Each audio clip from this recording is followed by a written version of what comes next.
Hey everyone, here's what's coming up tonight on Now. We have team coverage leading up to that highly anticipated rally for President Donald Trump this evening in Manchester, New Hampshire. They are packing up and moving out of the Portland Expo, and for a few of the asylum seekers, that means they'll be spending some daylight hours on the streets. And we'll go to a Maine loon pond contest tonight. This is News Center Now. Woo-hoo.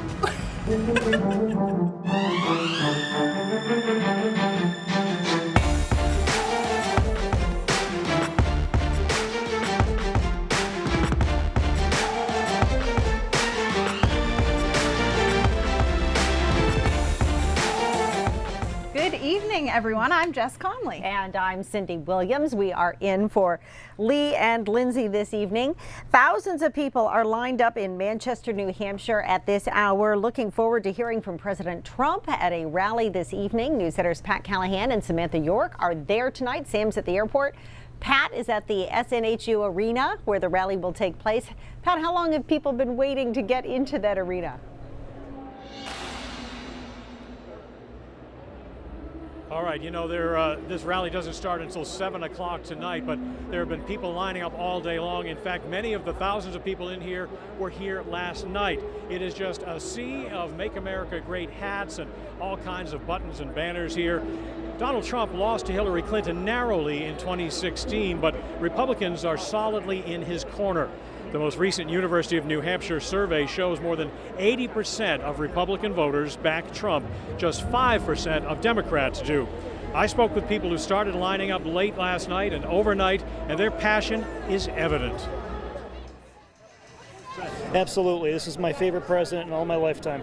Well, I got up about 1 o'clock. I knew there was going to be a bunch of people here ahead of me in line and wanted to try to beat the crowd. No, all of our other presidents, Republican and Democrat, they have all said border control, border control, border control. But none of them have followed through. They yell about it, but they don't follow through. And the reason being is you have one party who wants them for votes. You have one party who wants them for employment. So with that, you don't get nothing but a lot of jabber. Well, you know here in Manchester coming up on News Center at 5:30 and 6 o'clock. We'll also find out more about what the president hopes to accomplish while he is here. Now let's turn it over to Samantha York, who is at the Manchester airport awaiting the arrival of Air Force One. Sam?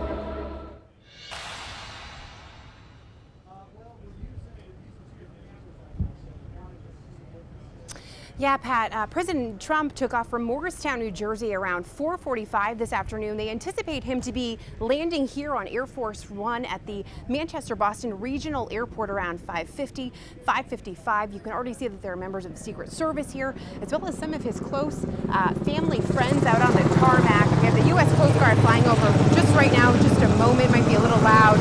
But from here, the president will be escorted by the motorcade rally to the rally at the Southern New Hampshire University. Something that locals tell me they've anticipated seeing all day.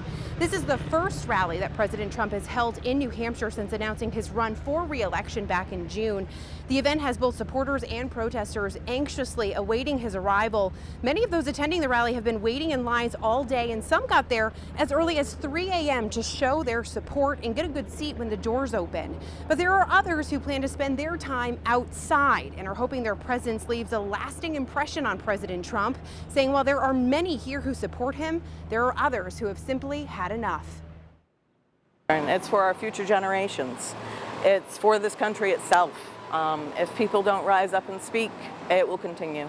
Really believe in his policies. I really believe in what he's doing and what he's done. And I think we're going to continue to make America great again.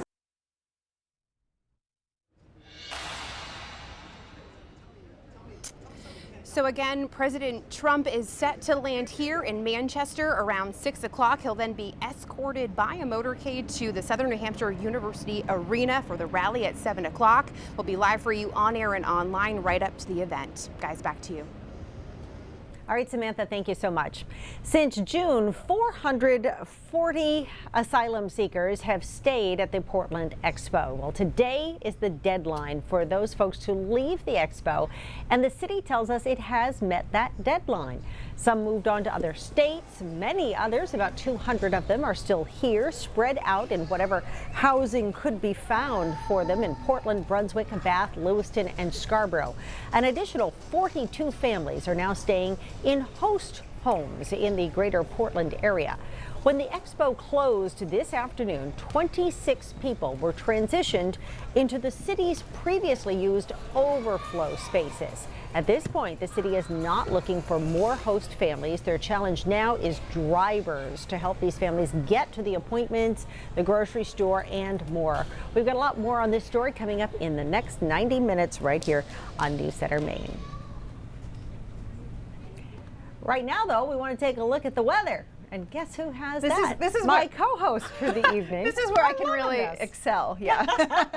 It was nice. Yeah, today. Lovely. Yeah, pretty good out there today. It should still be nice tomorrow. The weekend's a little questionable. Okay. You know, it's not going to be one of these gorgeous weekends like we've had, but it's also not going to be awful. So we're somewhere in the middle of that.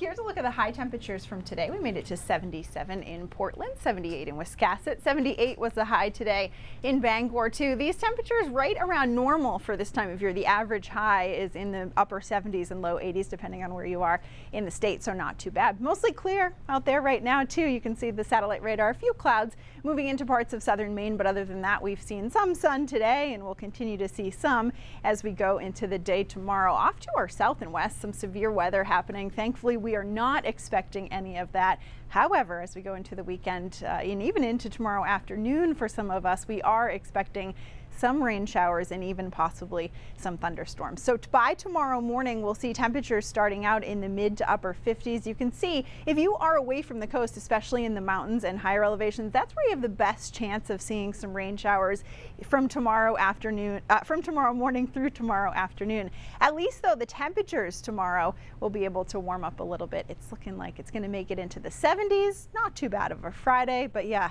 this weekend, I don't know, doesn't look great, Cindy. So I'll send it back to you and we'll talk about that more in detail coming up in just a bit. All right, sounds good, Jess. Thank you so much. We want to take a look now at some headlines today. Jeffrey Epstein's autopsy found that he suffered multiple broken bones in his neck. A person familiar with the matter told NBC News the autopsy found that Epstein's hyoid bone was broken. That is a small horseshoe-shaped bone near the base of the human jaw. And experts say the injury is actually more common with strangulations, but at the same time provides no reason to doubt that Epstein killed himself. The FBI and the Department of Justice General Inspector are investigating this case. Philadelphia's district attorney spoke to a man accused of shooting 6 police officers during an hours-long standoff. District Attorney Larry Krasner says that Maurice Hill fired more than 100 rounds yesterday. The gunfire erupting as police tried to serve a drug warrant. Hill finally surrendered when officers used tear gas. He has now spoken with his attorney and the DA, but he has not yet been charged. 6 officers were all treated at hospitals and released.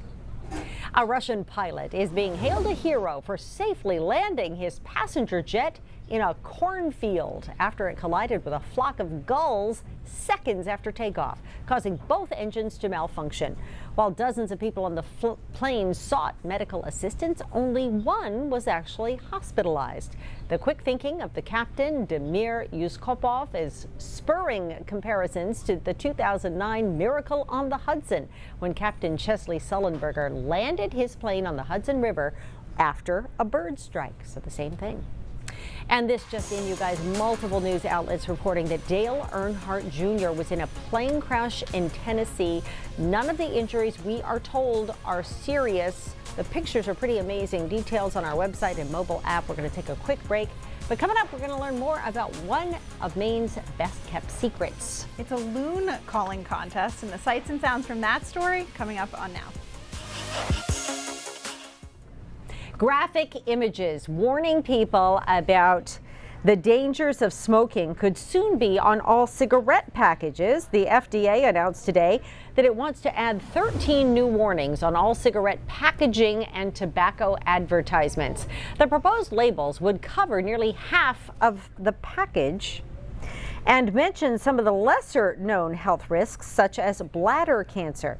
Now, according to the agency, the current text warnings that appear on the side of the cigarette packs are effectively invisible because they're so small.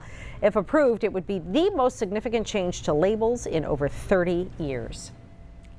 There are more and more diabetic patients that may be overtreated for their condition. Researchers from the Mayo Clinic studied national data involving more than 10 million patients with diabetes. They found that more than 20% may have been treated too intensively, which happens when the patients receive more medication than required based on their blood sugar level. This overtreatment led to nearly 4,800 hospitalizations and nearly the same amount of ER visits for hypoglycemia. Those who have multiple health conditions, are older, have type 1 diabetes, or are treated with medications such as insulin are at the highest risk. So a mail carrier that is inspiring others simply by the way she delivers the mail. And we'll have the forecast coming up too. Here are some of my jobs that I love so much. Some of them I'm good at, some of them not so much. Yeah. Maine has no shortage of places and events that people like to think of as well-kept secrets, and this next story just might fall into that category. For nearly 40 years, on the first Saturday of August, the Belgrade Lakes region has played host to its own well-kept secret, the loon calling contest. And 20 years ago, Peggy Kaiser's daughter, Addie, who was 9 at the time, entered the contest and came in second. And for old time's sake, Addie and Peggy decided to return this year to see if the competition was still as fierce. Belgrade Lakes is just about as beautiful and peaceful a spot in Maine as you could ask for. That is, of course, until the solitude gives way to a gathering of loon callers.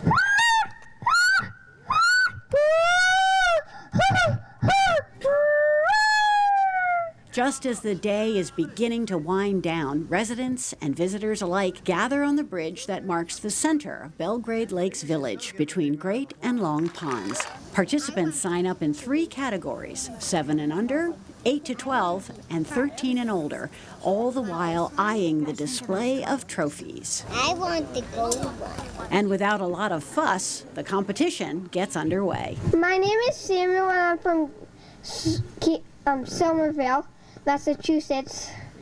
Woo! Woo! Woo!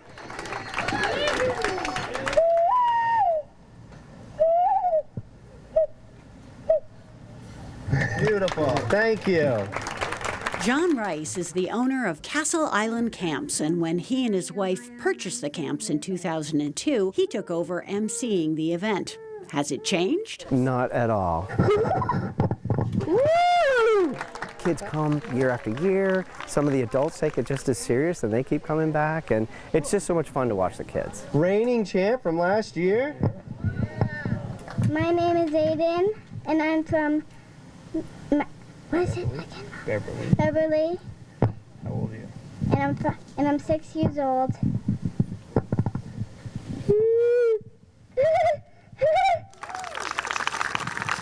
Hi, I'm Libby and I'm from Lancaster, Pennsylvania. Do you think anybody puts any real preparation into it? Absolutely. You can hear the kids calling on the lake. One by one, contestants walk out on the dock and give it a go. They not only mimic the call, but do so before a crowd, which makes it all the more challenging. John's 3 daughters serve as the judges and have their work cut out for them, as these titles carry with them a certain measure of distinction. And first place this year. After the judges huddle and deliberate, the loon callers of all ages are called back out onto the dock to accept their awards.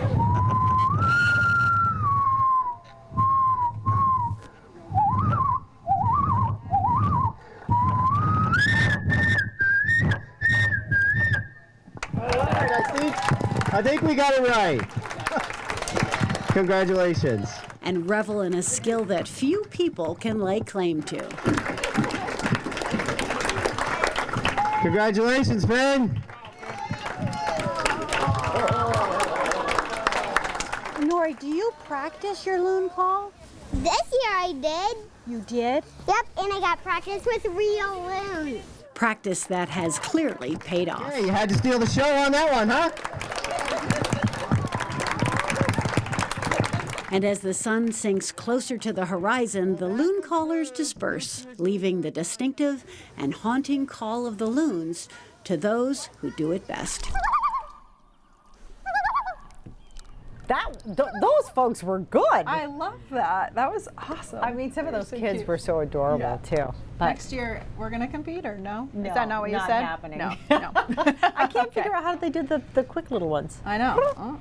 No, not happening. We're done. We'll end that conversation. Might as well talk about the weather, right? Might as well. It is time. Yeah, it's nice out still, too. We made it into the upper 70s today. Still 74 in Portland, so not too bad out there. Still 78 right now in Bangor, so temperature is pretty comfortable out there tonight. Most of us in the mid to upper 70s right now. It will cool off some, of course, overnight tonight. Upper 50s, lower 60s by tomorrow morning, but still, again, not too bad. Mostly clear skies. Currently, we have some stuff going on off to our south and west. Some severe weather. You can see all this severe thunderstorm warnings, but we're not expecting that. Just off to our west, you can see clearer skies, and we'll see mostly or partly to mostly sunny skies for tomorrow close to the coast. However, if you're in the mountains and higher elevations, you can see these showers starting early tomorrow morning, 7 o'clock. We're already seeing some rain in the mountains. And then as we go into tomorrow afternoon, those showers continue. But look, across southern Maine, we'll see some sunshine, and temperatures won't be too bad either. Low to mid 70s for our highs tomorrow. So a mostly nice day. Again, if you're in the mountains, though, you're probably going to get rained on, and it looks like the pattern for the next couple of days too. Friday night, not too bad if you're headed out and about. Look at it, most of us will have some sunshine, so it will be nice tomorrow evening. Then comes the weekend, though, and this, it's not an awful weekend, but I say it with kind of a sad voice because we've just had so many gorgeous weekends. It looks like this one's going to be okay. Mostly cloudy to start Saturday morning. We'll see plenty of clouds around. A couple scattered showers possible as we get into Saturday afternoon and Saturday evening. You'll notice those clouds, though, really just hanging on. So temperatures are going to have a tough time warming up. I think most of us will make it into the low to mid 70s for your Saturday. Then as we head into the day on Sunday, again, just these clouds, they're not letting go for at least the next couple days. We'll see them sticking around on Sunday. Chance for some showers and thunderstorms on Sunday afternoon and evening. And then as we head into early next week, it's really going to start to heat up. We will see a couple chances for some rain, though. Monday afternoon, there's yet another chance for a few showers. But the temperatures are really going to be the story as we head into early next week. Things are really going to warm up. We're talking some of us will be back close to 90. Marine forecast for tomorrow has seas around 3 feet, winds from the east at about 5 to 10 knots. Water temperature still pretty comfortable for Maine anyway, 66 degrees right now. Here's your extended forecast, though. You can see for tomorrow those showers, especially across the north and west. A few showers around still for Saturday. A shower maybe and some sun on Sunday. You'll notice temperatures warming up quite a bit as we get into early next week. Both Monday and Tuesday, many of us will be close to 90. So it's going to be pretty warm. There is that slight chance on Monday afternoon of some showers away from the coast. Another chance for showers on Tuesday. I think the forecast kind of looks worse than it is as far as the rain goes. We kind of have a drop in there, 4 out of the next 7 days. It doesn't mean it's going to be washout or anything like that, but just those scattered showers around. But if you want more 90s, you're in luck too, because Monday and Tuesday it's going to be hot. Going to warm up again. It is not over. Take heart, those who love summer. That's all right. Thanks a lot, Jess. Still ahead on News Center tonight, coming up at 5:30, we've got more from New Hampshire as thousands line up to show support for President Trump during a campaign rally in Manchester tonight. You've probably gotten messages kind of like this from Facebook, maybe from a friend saying, don't click on anything I've sent you because I've been hacked. Well, they've been caught up in a Facebook phishing scam that puts their friends in danger of being hacked as well. What you need to know, and specifically what not to click on to keep your account safe.